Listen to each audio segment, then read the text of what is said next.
everyone, welcome back to the Community Touch podcast. As you can see, I have a special guest today. Hi guys, I'm Miriam. I'm Tiana's very long time friend. Yeah. It's been like what, 15 years? It's been a very long time. We've Almost, been friends forever. Literally. That's how it feels. It's crazy. Yeah. But yeah, so Miriam, tell us about your job. Tell us about what you're doing in life right now. Sure. So right now I currently work in a tech firm. I work at Apple, and I'm doing also an apprenticeship with Apple as well as working, which is really cool. And I've been doing that for about a year now. I think it's coming up to a year. Yeah. And how's everything going? I love it. I mean, I know you love do. it. I really do love it. No, it's such a nice shift from what I was doing before, because I worked in a financial company and it wasn't something that I was really enjoying. So day to day was like just dreadful. So what was you doing at your old company, and what are you doing now? So my old company was a financial valuation company. So we valued companies that were acquired. So if one company bought another company, we would actually do the acquisition for them. So it was a lot of reports, a lot of reporting. But for me, the environment was probably what put me off the most. Toxic work environments. Let's get into it. It was just so boring. It was very dire. Imagine going 9 to 5, not really speaking to anybody in the office, head down, eating at your desk. It was a nightmare. And then because you didn't have like a cafeteria, or there was no social area, there was no break area, there was no break room, there wasn't a meeting room. It was scary. Yeah, because even in my office, like a lot of the time, because I work with so many numbers, I don't like to get distracted. Yeah. And I'm working with multiple clients a day, so when someone is, distracting me, I find it kind of hard to get back my focus sometimes. So a lot of the time I just have my headphones in and I'm working. But obviously, like when I see my friends around the office, I'll stop, have a little chit chat. Or if I'm not too busy, then I'll have a little chit chat. But it's nice to have that balance as well. Yeah, I just want to be in my work, because I like to leave work on time. Yes. I don't like to do it overtime like everybody else. No. So yeah, I just make sure I've got my head down. Yeah. But we do have so many like breakout rooms. So there's random rooms around the office where you can just have a meeting, or like there's a small one you can just chill. Yeah. And then we have like this well-being center, and they've got like, some of it is in the dark, so a lot of people just go there to sleep. Or like if you just want to take a break away from the screens, but you don't necessarily want to be outside. Yeah. Because in Liverpool Street it's busy. You can't really catch a break outside anyway. Liverpool, that place it's hell. Me. Bishopsgate is hell. Hell. Yeah. It's just so busy. It's always busy. It's work people, it's tourists, it's people coming into London, because there are so many major stations around there, and it's quite a hot spot for everything. It's chaos. Literally. All year round. Yeah. But yeah, and then we've got there's like another kitchen area, and you can eat there as well. And then we've got the actual cafeteria. It's not big, but it's just nice. So I can go to any of those places. And I think you need that. I think any office needs that environment, because, for example, now where I'm at, if I need to go somewhere and just do like some brainstorming, I can book a room that will have a whiteboard. You can just sit there, go through. Like, everyone works differently, and I think when you kind of force everyone into that very like solitary, no speaking on your desk, it's really, as a young person, for me anyway, I didn't enjoy it. Some people might like that, but it just wasn't like the space for me. So transitioning away from that has been really good. Yeah, and I do have certain colleagues, like they literally can go the whole day without talking to anyone, and I don't know, I feel like if I was really busy for the whole day, I probably could. Yeah. But like when you're walking around the office and you see people, then I'll talk here and there, but they just literally don't say anything. You can say good morning, they're not even saying anything back. Oh. Yeah. That's quite rude. It's very rude. It's crazy. And then just getting up and going, like when they're going home, no goodbye. I know. I find that a bit weird. Yeah. But everyone's different. Everyone is different.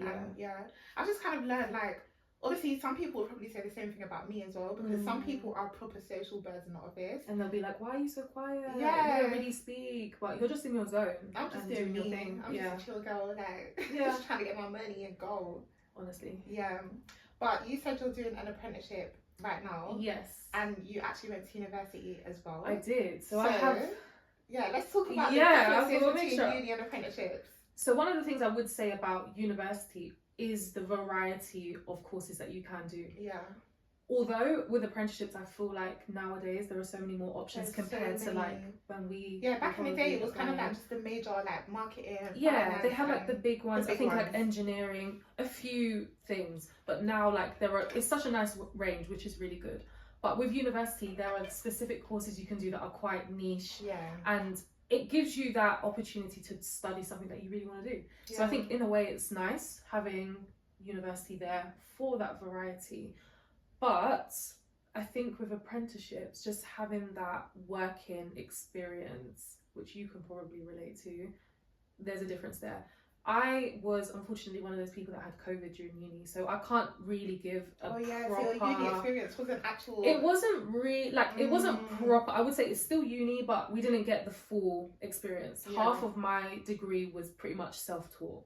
So crazy. I had to do my lectures myself, which for someone like me who likes a routine, it wasn't that great because you basically had to force yourself to do it, which sounds like hell. It was hell. It was hell. So it wasn't a traditional university setting, but I think for people now, maybe having that living away from home, that social aspect of uni, that might be something that they are drawn towards. But if you are someone who might have like financial needs at the moment, an apprenticeship might be a good idea because you can have a salary whilst learning. You can be in the working environment. There's a lot of experience. Exactly. And a lot of people that I've met, apprentices, they have been exposed to people that are in the industry. Their connections are amazing. They know everybody. they've been to everything. Whereas when you come out of uni, you're kind of forced to then start the networking. Yeah, you're a baby when you come out of uni. Basically, yeah. So there are pros and cons for each side, and you have to think about for you what's the best option. But for like right now, I would say an apprenticeship is an amazing experience. I'm enjoying it so much. I'm learning so much, and it's like you're forced to learn right there, and right now. And I think that's really beneficial for people that want to pick things up really quickly. I agree, because when I go into schools and talk about apprenticeships versus uni, I always get this question, which one's better? And I cannot answer that for you. It really just depends on the situation. I agree with that. Yeah, because like you said, some people want to live away from home. Like I wanted to get away from home as soon as I could, so I done a gap year so that I could go to Berlin and just live there for a bit. And then obviously when I came back, I done an apprenticeship. But I always said to people, I don't necessarily feel the need to go to university because I already had so many friends. So I didn't really care to make new friends like that. And then I also was very independent. Like I just wanted to live my independence and start working, earning money. Because we weren't, I wouldn't say we were poor, but we weren't as well off. And we both went to grammar schools as well. And we did. Bro, like the amount of well-off people that we're surrounded by. It's just the norm. You come from people who have huge houses. They're quite set up from early. I knew people that passed their driving. They had a car already laid out. And that's great. Like it's amazing that people do have those opportunities, but it does show you the disparity, and it opens your eyes a lot. I think for me anyway, coming from South London, we came from South London, so it does open up your mind to what the world has to offer. Literally, we're from Lewisham and Southwark. Like you can't get more South London than that. We're very South. And then we went to these schools in Kent, in the middle of nowhere, and it was just like it was such a shock to me because. Especially because I'd always been around so much black people, and then when you go to Kent, it's literally the complete opposite. I know. And one thing I would say about both of us is we had our school life and then we had our home life. It was such a big difference, but I think it was so good to have that. I loved having my school, just going there, whatever, and then coming home and having like my home people. So I quite enjoyed. I hated it. She hated it. Well, I think if she came to my school, she would have enjoyed it. Yeah, because your school was a bit more diverse. It was a bit more diverse. My and it wasn't was not as not segregated. Segregated. It was really, your school was so away from everything. My school, it was quite easy access to like the city, London. It wasn't too bad, but. And my school, was your school like this? My school was like Mean Girls. Like, you have all the different tables for all the different groups of people. Oh. Yeah, no joke. It was crazy. We had cliques for sure, but I know your school was known for that. Like, my school was. It was actually yours worse. But the good thing about going to that school is when you're now in a corporate environment, I feel like that does help because I'm not gonna lie, like mainly in a corporate office, we're facing these situations where 100%. we don't have as much diversity in the offices, although it is increasing more. Like I'm seeing a lot more mandem like in Liverpool Street. Definitely, now. Yeah. So I like that, and obviously a lot more girls as well. Yeah. But yeah, corporate life. Ciao. Because they put corporate life, they make it seem like it's this big amazing thing that everybody needs to do, and this is where your life is going to be great, and they sell it so well. And then I got into it, I promise you not, 6 months later I was like, yeah, I can't do this forever. Corporate life is one of those situations where you do everything in your childhood to get there, and then once you get there, reality just comes in. Yeah, and you want to do everything to get out. Yeah. And it's certain things, like what would you say in corporate life you... Okay, so the thing that I hate about corporate life is that there's molds, and if you don't fit into the molds, it's going to be very hard for you. So I genuinely feel like a robot every single day. When you're looking at the routine, every single day, get up at this time, get on the train at this time, you see the same people, everybody's walking across London Bridge at the same time, like in the same motion. It's so scary. It's like dystopian. Yeah, it is literally unreal. Anyone that commutes into London Bridge, which I used to have to do, and I sometimes do when I go to Bishopsgate, but anyone that goes that way will know how weird it is. It's just a silent train journey in. Everyone is looking depressed. Everyone looks angry. Everyone looks frustrated. Everyone looks really dull. People don't even dress in colours. You know what I mean? And then you go in, everyone's just silently crossing the bridge in a rush to get into work. Yeah. And then on the way back, everyone is rushing back across the bridge to go home. There's no chill. There's no vibe. I'm so lucky because I used to do 9 to 5, and that is genuinely the worst time to obviously travel, because that's what most people do. Yeah. So now I do 9:30 to 6, so I actually do get a seat on my train every single morning and every single time after work. The only time I won't is like, let's say I've left my house a little bit late and I'm now rushing to the train station, so everyone's got on the train before me. So it's like those little extra luxuries make it a little bit better, but it's just, I just don't like it. I really don't like it.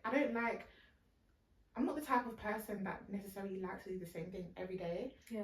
And I think that's what the struggle is, being around the same people. And then when you're in the office, obviously you do have your office friends, but then with other people, it's just generic conversation. And every single week, what's your weekend plans? How was your weekend? Yeah. What holidays are you going on? Yeah. That's all they talk about. Yeah. And it's like, there's so much more to me than work. Yeah, but I don't want them to actually know the full me as well, because... I was going to say that as well. One piece of advice that I would give to anyone going into the corporate world would be, set your boundaries. Set them from the beginning. Like, that's something that I've learned and I do now very well. And people respect it, honestly. Like, you might think, oh, you know, I'm not the typical person that goes out for drinks afterwards. It's fine. If you are clear and you communicate, that's just not me, no one's really going to do anything. What are they going to do at the end of the day? And I just think if you're in a company where going to drinks decides whether you get promoted or not, that's not a space that you want to be in at the end of the day. Go to another company. Go to another company where your work is respected. And for me, we have so much that's going on outside of work. Yeah. All our hobbies, all our extra businesses, our family, our friends. So for me, it's like, okay, I come to work. I do my work very well. I am lovely when I'm at work. Sometimes I'm stressed. It is what it is. But when it's the end of the day, I'm going to go home and do my home life. Like, I don't need to be there until 8 p.m, go into the pub, drink it. You don't need to do that. And a lot of young people feel like they do. Yeah, you don't. You don't. I got a lot of hate on TikTok. Yeah, so I posted like on TikTok my boundaries at work. Or I said specifically things that I have never done and will never do as a Gen Z employee who has worked in banking for 5 years. Yeah. And the stuff that I said is, if my work is done by 6 p.m, because I obviously finish work at 6 p.m, I'm going home. Yeah. I'm not staying behind just to look good. Yeah. I'm not eating at my desk. I'm always going to take my 1 hour lunch break. Unless, let's say it's a really, really busy day, and for me to still get home at, like, leave work at 6, then maybe I'll just take half an hour lunch break. But other than that, I'm taking my hour lunch break. You got hate for setting boundaries? Yeah. Everyone was like, oh, you're going to be the first to go on when they're doing redundancies. Good luck progressing in your career. Little did I know, like, my salary since I started has literally increased by 2.5 times. This is what I'm saying. It really depends on your company, and the quality of your work, and the quality of your work as well. Like, it is so important, and that's another thing I would say in the corporate world. Having healthy relationships with people like your managers, like your team. They're not your enemies at the end of the day. You might see them like that, but for me, I'm like, right, if I have a trusting relationship with my manager, they're going to understand my decisions and respect my boundaries, because I'm going to be communicating that it's either you respect it or you don't. Like, and one thing with my manager, my manager's even an advocate for setting boundaries. So it's like, he will say, like, make sure you set your boundaries. Yeah. Go home when you need to. Look after your health. Like, all these things in my new company that I'm at now is valued. Yeah. And it reflects in the work at the end of the day. Like, it's a growing company. You know, every single month is something new, and just having that support from your manager and the people that you work with, I think, is really important as well. Yeah, definitely. Relationships are the most important thing. Yeah. I'm sure everyone by now has heard it's not what you know, it's who you know. Yes. Because it's so true. So with my manager, I have a great relationship with my manager, and I think because number one, the quality of my work always stands out. Yeah. He's never had an issue. So now where I'm trying to transition into like doing all of this community touch stuff, he's very supportive. A lot of people wouldn't be able to tell their manager what they're doing outside of work. Yeah. And they'd be scrutinized for it. Yeah, I did gatekeep it for a little bit, but it got to a point where like, no, I need to tell him now, because now I need to try and work my way towards leaving the company. Yeah. So that he's aware, I had to tell him this is what my plan is. And yeah, he was kind of like really on board, like really willing to help me. So now he gives me, like, instead of maybe, let's say I have an hour lunch break, but let's say if I needed to go to a school and do something, I'll just be like, hey, I've got booked for this appointment or whatever, is it okay if I just work in the morning, go and do it, and then finish work at the end of the day? And because I've proven for like 5 years that my work is always going to get done, he has no problem with it, because the quality of my work and the standard of my work never drops, no matter what I'm doing. There you go. So that's number one. Number two, I let him know how I feel. If I'm unhappy with something, I'll let him know. If I'm happy with something, I'll also let him know. Yeah. I'm kind of become low-key like a mini team leader. So it's just that I'm helping to train like all the new people that come on. But it's because like I literally set the standard for my team. Let's keep it about. You do. She's great. My team, so I'd love to have you in my team. I would love to have you in my team. We'd work great together. No, we actually would. Yeah. Because me and you, like, we can lock in and focus when we need to, or we can just chit chat with honestly, I'm not someone that advocates be all cushy in the corporate world, like don't grow, don't. You do need to be cutthroat, and you need to communicate, and you need to have a backbone for yourself, because no one else is going to do that. There were so many things you had to communicate to your manager, and the way she like she was very cutthroat and clear. This is what I want. This is what I need. Once you do that, they can see that you're not going to tolerate nonsense. I'm sorry, at the end of the day, if you are someone that people can just walk over, they're going to walk over you. Yeah, they will. Why would anyone want to give you more money or want to put you in a better position if they can save money? Or you know? Exactly. You have to fight. You have to be your biggest advocate, and you have to be your biggest cheerleader. You have to show off as well. If you work well, that's what's gonna get you to where you need to be, and you have to like push yourself in that space. And also, I didn't know how promotions worked, because I feel like all throughout life in the UK anyway, we don't ever have to push to get to the next level. Like through the schooling system, you do your exams. Even if you was to fail your exams, you're still excelling to the next level. So this was my wake up call to the corporate world, is that, oh, like this thing is not going to happen automatically. You don't just go to year one, year two. You have to push.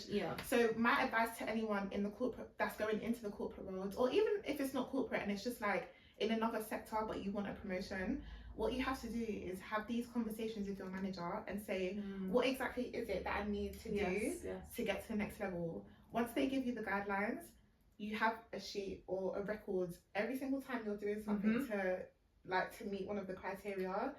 And then you have a catch up with your manager. You say, right, I'm doing this, I'm planning to do this, 100%. This will be done soon. And then there's no excuse for them to not promote you. And do this early. Do this early on, because like I don't know for your company, but for my company, things like recruiting and all of that, onboarding and promotions, it's a long process. So you need to make sure from the beginning you're on their radar as someone that wants to go into a new industry. Speak to other managers, speak to people, see where there are gaps in other teams, other like groups, and just figure out, okay, this is actually what I'm really good at. This is what I like doing. Where can I go now with this? And then hopefully if you've got a good team and good manager around you, they'll definitely support you and recommend you and be in your corner as well. And also try, like what you said about getting to know other managers as well. Don't just stay within your team. No. That's like the worst thing that you can do, because you'll just become just another person. Exactly. You really need to get yourself out and about, and the best way that I do that in the office, for me personally, is through volunteering. Interesting. So my workplace, as much as I have certain bad stuff to say, the best thing about my workplace is they are huge charity advocates. I love that. There's always volunteering opportunities, and the culture is to allow your employees to do the volunteering, because you know, you can imagine like some people would be like, oh, you're going to be away from work for 4 hours. No, in my company, the more volunteering you do, like, it's really, really good. And also, you log your hours for the volunteering, they give you £25 for each hour, and then you can donate it to a charity. I like that. Yeah, it's that's really amazing. Good. So that's how I actually meet a lot of people. So I've volunteered with directors or other analysts, or you know, like senior people, lower people, whatever, whoever, but it's all across the floor. It might not even just be my floor, it might be in different departments of my company. So now I've got such a vast network of people that I've met. So let's say, for example, I wanted to get a job in another team, because I've got the connection with that other team, or the manager, or the director. They kind of know my personality. And what I like about that is, going back to one of the points you mentioned before, this is another way of socializing that doesn't require you to go to the pub. You don't need to stay behind. Like, you don't need to stay behind. And what I love about the company that I'm in now is I can see anyone's availability. Oh, really? So if I want to connect to someone, I can just say, hi, would love to catch up. Can we grab a coffee? Most people, no one's really going to say no. I'll be so honest. And you just need to come out of your comfort zone a bit and speak to people and figure things out. And I think one thing that you'll notice is people actually do want to help, as much as you don't realize. They do want to help, and they'll guide you in the right direction, who you should speak to next, grab a coffee with someone. And we also have socials at my work, so it's like have little communities. So if you're Black, there's like a community, I don't know what to call it, sorority? Well, we call it, in my company, we call it employee resource groups. Yeah, we have some kind of like... Yeah, it's kind of like, imagine like in school, we have like school council. Yeah, and it's like uni as well, where you have like communities. I forgot the name. Like, ACS, society. So like we have society, so there's like a chess society, a Black Apple society. You can join so many different fitness, anything that you're interested in. You can join a society and meet people, and that's another way of connecting. And it can be during work hours too. Sometimes there's events at lunch, or there'll be events that the company actually hosts as well. So there's so many ways that you can actually network with people without feeling forced to stay behind and sacrifice personal hours. Which is good. And then if you want to network with someone else, you could just be like, oh, can we grab lunch together? Because that's what I do a lot of the time. Like, grab lunch together, or let's just go for a quick drink, a quick catch up. And like, there's so many ways to, like you said, just get to socialise and get to meet other people without going the traditional route of, oh, I need to be at every single after work drink. I need to be at every single event.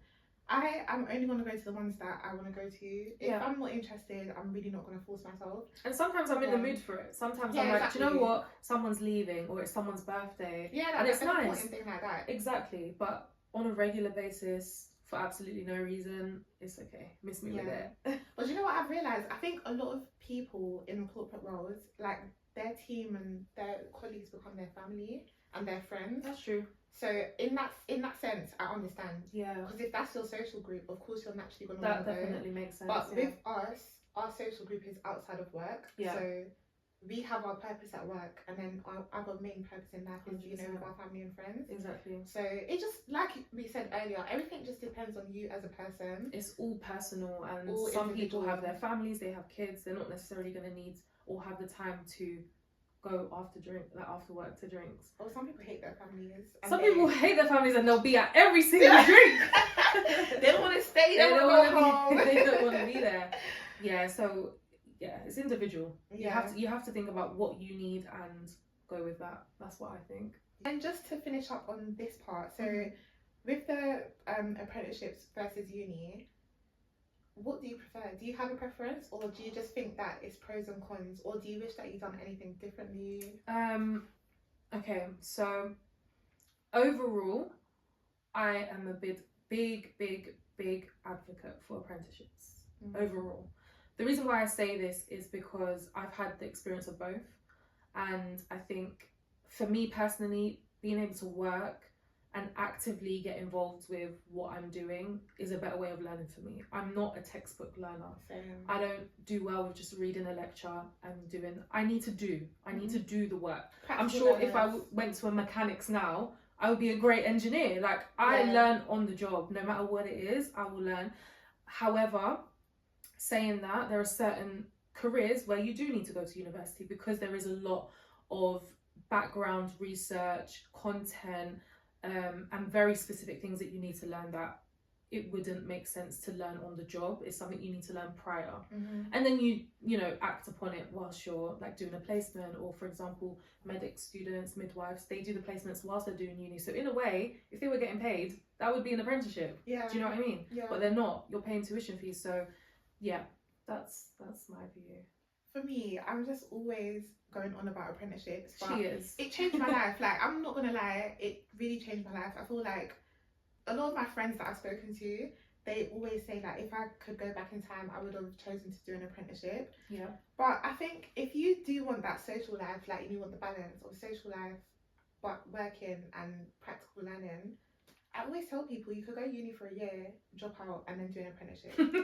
Because then you get the best of both worlds. You got the experience. I mean, you do get a little bit of debt. So let's say tiny bit of debt, just a little bit. But you'll be working, so yeah, you can pay it off. Yeah. If your main goal is just to experience a new life of independence, you don't want to live at home at all, then maybe uni's the best thing for you. Agreed. But if you don't mind living at home and you just want to start earning money whilst learning, then an apprenticeship is the best way to go. I agree.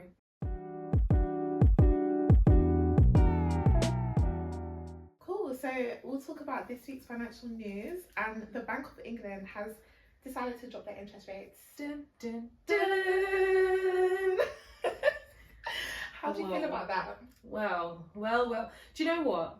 We were speaking about this earlier. Yeah. Because we're saving, it's kind of a bummer. It's a bummer. It's a bit of a bummer, especially when you're in your savings era. You want your interest rates to be as high as possible. However, for new businesses or people that need to take out loans for whatever reason, it's a good opportunity to take some money out, invest in whatever you're doing. So in a way, it kind of depends on what you're actually doing right now in your life. Yeah. Why do you think the interest rates are going down? Do you think it's got anything to do with what's happening? Right, let's talk about some economics. So we're both economics students here. We are. Right, so the economy, as we know, is bad right now. It's not great.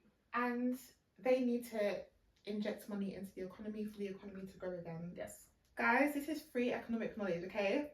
Very simple as well. Very simple. Which is why I love economics. I love economics. It's this is my very favorite simple subject to understand. Yeah. But yeah, so in order to increase consumer spending, you need to reduce interest rates so that people are more inclined to take out loans or to spend their money because they think, what's the point in saving? My money's not going to go anywhere because the interest rates are low. Yeah. And that's why you're seeing all of these Mayfair deals. Dining for £50 and under, even £30, and this is in bougie Mayfair and high-end restaurants. I've never seen so many deals before. Yeah. It's because they know in this cost of living crisis and this bad economy, people are not willing to spend as much money on 100%. Entertainment as before. And so they're trying to entice new customers or existing customers to still spend their money, but on a budget. Yeah. Yeah. And so that's why the interest rates are going down. Like you said, we're both in a saving season, so it's a bit of a bummer for us, even though it's only gone down by 0.25%. So it wasn't that much. Like, instead of getting 50p a day interest, instead of getting 52p a day interest, I was getting like 50p. I mean, it's not like a major difference, but when you're talking about big numbers, there's a huge difference. It's a huge difference. Yeah. And but don't think of this as a time to stop saving and suddenly start spending. Yeah. I think some people see the change in interest rates and then suddenly it's like, oh no, I need to do this. Keep doing what you're doing. Exactly. Think about your goals in the future, and everything changes. Money-wise, interest rate-wise, there's always changes. So just keep steadily saving. It's okay. Yeah. We're gonna get there. And then it is a good thing for homeowners because it is. Now they can get cheaper mortgages. And I think that's a big reason as to why the interest rates have gone down. Yeah. I mean, the housing crisis in the UK is crazy. Yeah. Very crazy. Yeah. And my little flat, it was 245k when I got it. Now it's worth 275k. And that's in 2 years. That's crazy. Even I was in Elephant and Castle the other day, and they are building so many new flats, as in tower blocks. I think one of them is going to be 42 stories. That's scary. It's crazy, and but it also is a reflection of what's actually going on. Yeah. As someone I'm a business owner. I've got this plot of land. I can now build loads of flats. People have more money. Well, people can borrow more money. This is great. Let me build some houses, because people are going to want to buy some houses. Yeah. So yeah, economics. I just love, like, economics affects everything. Money, socialism, everything you can imagine is all devised by, like, the economy. And the behaviour of humans, how we react to things. It explains everything. And to be honest, most things do follow the trend when you think about it. We do behave and we react to these situations and these scenarios. Yeah. And I read an article the other day, they are forecasting that the rates are going to go down even more. Okay. Which is, again, a bummer for us, but we'll have to see what happens, because a lot of people are predicting a recession. I think a recession is around the corner. They've been predicting it for a while as well. So, but right now, the dire situation, like, honestly, cost of living is crazy. Bills have gone up. Groceries have gone up. Groceries, fuel. Well, I think fuel fluctuated a bit. Yeah, fuel's it's been steady. But you have things where, for example, I remember when oils were really high. Yeah. Remember when you go to Sainsbury's and olive oil was like £8, £10, like what? Crazy. Butter, margarine. Like, you do see the actual effects of these issues in your day to day. You do. And this is why it's important to set financial goals, and whatever your targets are, just keep working towards that. 100%. Because you never know the future. Like, the future is uncertain right now, especially with everything that happened with the stock market and Trump. I mean, listen, my conspiracy theory is he knows what he's doing. He's done all of that on purpose. People that bought into the stock market whilst it was low, I reckon it will be a good thing for them, because basically the stock market was on sale is how I'm seeing it. Yeah. I was looking at my pension almost every day throughout that whole 2 weeks. Yeah. I saw the numbers go down. It went below, so my pension was around 20k before. It went down, and it's gone back up.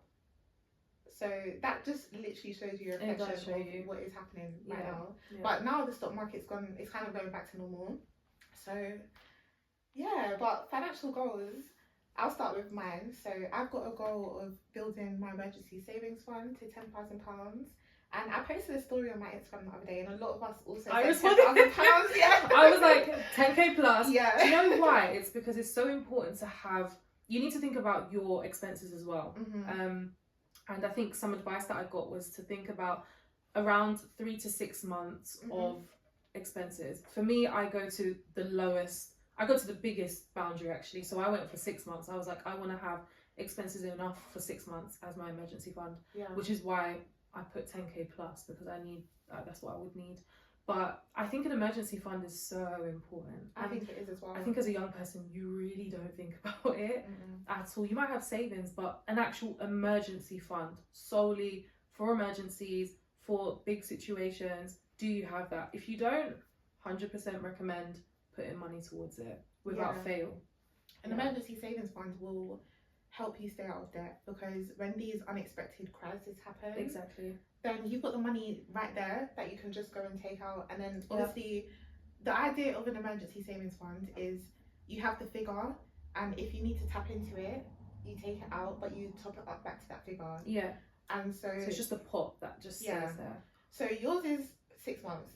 The 10k for me would be 3 to 4 months worth of expenses, I would say. So it would be 3 months if I'm trying to maintain my lifestyle right now, including the amount that I save as well. But if I'm taking out like the amount that I save and maybe cutting a little bit back on spending or holidays or something, then definitely like 4 months, I would say. Yeah, anything between that I think is good. 3 to 6 months. I think so too. Ideally I want to have more, but... And when we do have more money, I will put more into my emergency fund. Will you? I do think I would. I think I would. Yeah. No, I think having tangible cash is good. Tangible cash is good. I do think I just feel like, realistically, am I going to ever need like 10k randomly? You never know. You never know, but as soon as my emergency fund is built, I'm starting my investing journey. And technically, I already do invest because I have a pension, and I also obviously have a stocks and shares ISA. I don't. That's something I would. Yeah, and that's what I'm gonna. As soon as I get that, that's exactly what I'm gonna put my money into. So the money that I would have been saving, I'll just put it into that. Shares. Yeah, that's good as well. Or rent to service accommodation. So those are like my next two goals basically. And I know that people say, oh, even if you just put £20 a month into your stocks and shares ISA. Listen, with me, I just can't. Like, I'm so tunnel vision, and it's like I just need to put all of my money into this thing right now. And then once that's over, everyone's got different opinions and like ways of going about stuff. But for me, it's like if I'm putting money into stocks and shares ISA, I want it to be an amount that's actually making sense. Try and max it out as much as possible. Yeah, I mean, maxing it out is like £1,600 a month. You'll get there. Yeah, God willing. God willing. And then so let's talk about some of your financial goals. Yeah, so aside from an emergency fund, I also want to work towards buying a home. So that's something that's really huge for me. So putting money towards my deposit, and it's kind of interesting because it does kind of force you to start looking around. I remember we were sharing properties, like, oh, do you like this one? Do you like this one? And it does, when you have a goal in mind, you're more motivated to work towards that financial goal. So having a thought of where I might want to live, what I want my house to look like, the things that I want, I have an idea of how much I would really need for that, and then I can start budgeting accordingly. So that's like a big one for me, the emergency fund, also my home and debts as well. I think if you have debts, you should really prioritize it as much as possible. So those are like the three big ones for me, and then just general savings anyway, that's just for other things in life. But having, like, I think when you have a debt, you just can't really rub off the feeling. Well, I can't anyway. I just want it gone. So it's like I have the figure, work towards it, have it gone. It feels good, and it means you're not necessarily putting money away for a debt, so that's something that you've already paid for. Clear it, and then you can start focusing on other goals. So I do think if you have a debt, definitely prioritize that emergency fund, and if you're looking to buy a home, that's another good one to think about. I actually had a client this week, and she had £500 in her savings, and she had 300 and something pounds worth of debt. Now, how would you go about it? Would you pay off the debt? So, sorry, bear in mind, the debt is interest free for another year. So with that £500, would you use that to clear the debt, or would you pay off the debt over time and still have your savings? I would clear the debt. Okay, so you're like a proper go-getter. I would clear the debt because the way I see it, the money that I've saved, I'm going to get it back. The debt's never going to go. So I get it, though, it's interest-free period, so she might want to delay it and then save a bit more and then pay it off. That could work if you're someone that is smart and you're thinking ahead, and you've planned out realistically, this is how much time I have interest-free, it can just sit there, and then after that it's going to be like a credit card kind of. But I honestly, I just have a bad history with debt. So for me, it's like, I just want it gone. I want it gone, conscious cleared. Like, that's what I would do. See, I'm taking the opposite approach. If the debt is interest free, and this is actually what the rich do, like they leverage debt to make more money. So if the debt is interest free, it doesn't matter because you're not going to get charged on it as long as you pay it off within the time period of the interest free. So I said pay £45 a month and then it will be cleared, but you still have that £500 in savings, because the question is, imagine something now happens where you need money, but if you use all of your savings to pay off the debt, you're going to be in more debt again. It's true. So it's true. It just depends. I feel like everything that we're talking about, everything depends on the person. And even like from a religious perspective, like there's some opinions that having debt is really bad. So you can have that. Some people are like, I just can't have any debt, and then focus on other things. Whereas if you don't really have that opinion, then you can kind of work around it. I just think I've always got the balance of living for now and saving for the future. So I feel like when you're breaking down the debt into a small enough amount that it's easy to pay off, but you still got money, so you don't feel like, okay, if anything happens, like I'm kind of screwed.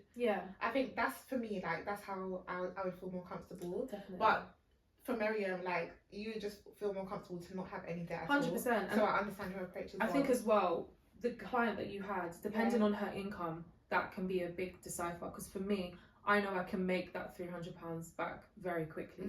Whereas someone who might be relying on a monthly salary, I can get money on a weekly basis because of my second job. I tutor.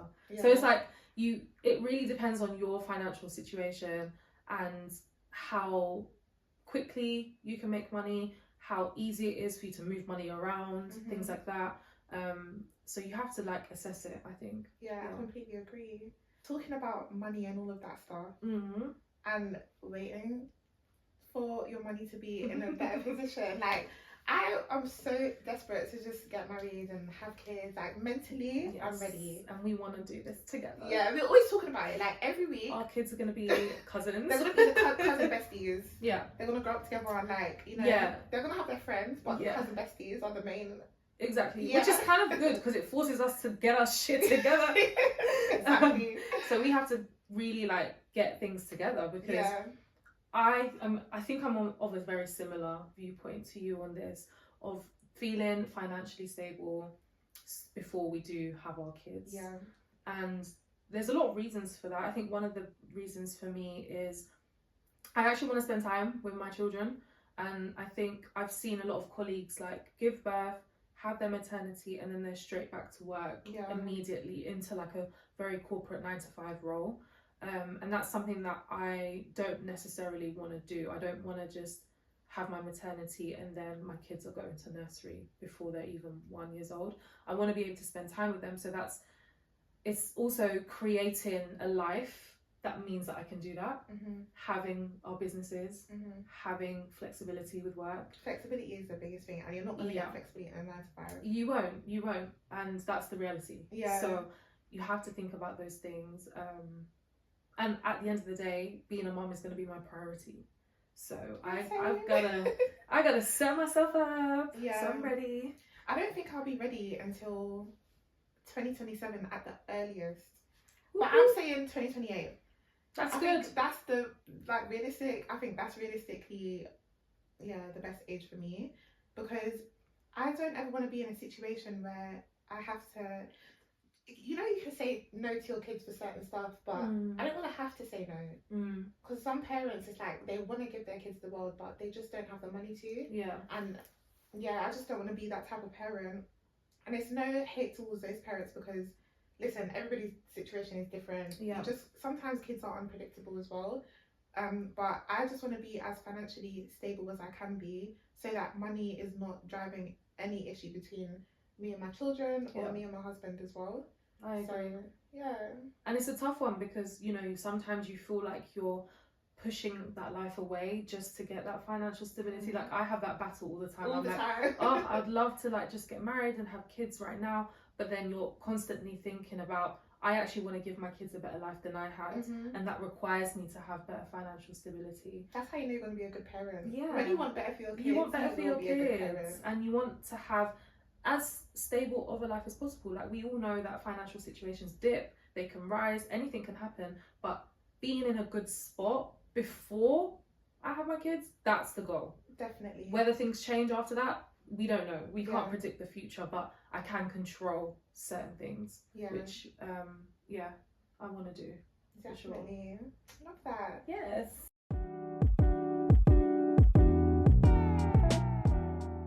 Okay, we're going to play a game, Win or Bin. Guys, this is a new segment of the podcast, so this is the first time that we're doing this.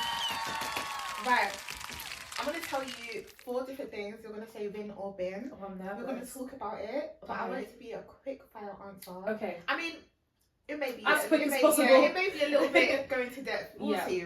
Okay. So the first one is luxury designer, win or bin.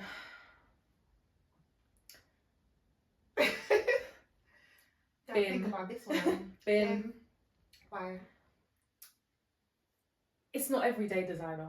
That's gonna be that's my response. It's not everyday designer. Yeah, it's a bin for me too. I think it looks nice, but why would I spend £2,000 in a bag when I could put that into my savings or put it towards a car or something else that I need? All right. And this is right now, guys. Yeah. Whilst we're in this position. Maybe we're rich and 2,000. When we're rich, we'll reload it. Yeah. All right. Okay. Second one is living in London. Win. I mean, I know London is expensive. It's really expensive, but I can't see my life functioning the way it does being outside of London. I think I could be just outside, as in Kent or Surrey. I think like Dartford. Yeah. They're just the outside bits. On Zone 6. Yeah. It has to be oyster. We got to keep it within the oyster zones. Like, can you imagine having to get a ticket?